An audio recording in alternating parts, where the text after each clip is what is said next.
एक काजी का फैसला सुनाने के मामले में दूर दूर तक नाम था। यह इसी प्रकार का एक मुकदमा उसके यहाँ आया। चोरी के शक में 4 आदमियों को इजलास में हाजिर किया गया था। गवाहों के बयान सुनने के बाद और सबूतों को देखने समझने के बाद असली चोर का निर्णय नहीं कर पा रहा था। फिर भी वह असली चोर को जानने के लिए लगातार सोचे जा रहा था। चोर की कमजोरियों और आदतों के बारे में सोचने लगा।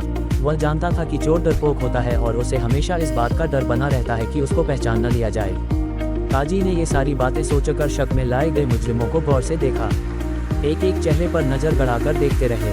अचानक एक उपाय उनके दिमाग में कांद गया। काजी ने देखा कि सभी मुजरिमों की दाढ़ियां हैं। उसने एक तीर में तुक्का छोड़ा। मुजरिमों की ओर इशारा करते हुए काजी बोला, चोर की दाढ़ी में तिनको।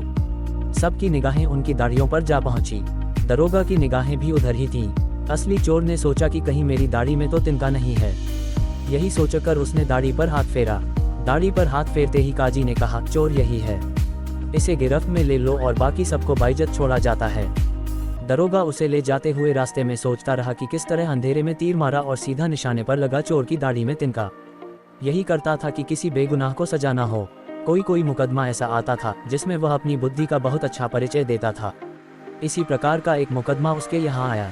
चोरी के शक में 4 आदमियों को इजलास में हाजिर किया गया था।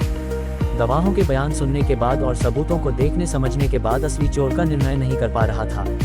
फिर भी वह असली चोर को जानने के लिए लगातार सोचे जा रहा था। चोर की कमजोरियों और आदतों के बारे में सोचने लगा। वह जानता था कि चोर डरपोक होता है और उसे हमेशा इस बात का डर बना रहता है कि उसको पहचान न लिया जाए। काजी ने ये सारी बातें सोचकर शक में लाए गए मुजरिमों को गौर से देखा। एक एक चेहरे पर नजर गड़ाकर देखते रहे। अचानक एक उपाय उनके दिमाग में कांद गया। काजी ने देखा कि सभी मुजरिमों की दाढ़ियां हैं। उसने एक तीर में तुक्का छोड़ा। मुजरिमों की ओर इशारा करते हुए काजी बोला, चोर की दाढ़ी में तिनको। सबकी निगाहें उनकी दाढ़ियों पर जा पहुंची। दरोगा की निगाहें भी उधर ही थीं। असली चोर ने सोचा कि कहीं मेरी दाढ़ी में तो तिनका नहीं है। यही सोचकर उसने दाढ़ी पर हाथ फेरा।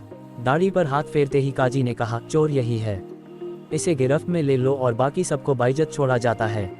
दरोगा उसे ले जाते हुए रास्ते में सोचता रहा कि किस तरह अंधेरे में तीर मारा और सीधा निशाने पर लगा चोर की दाढ़ी में तिनका।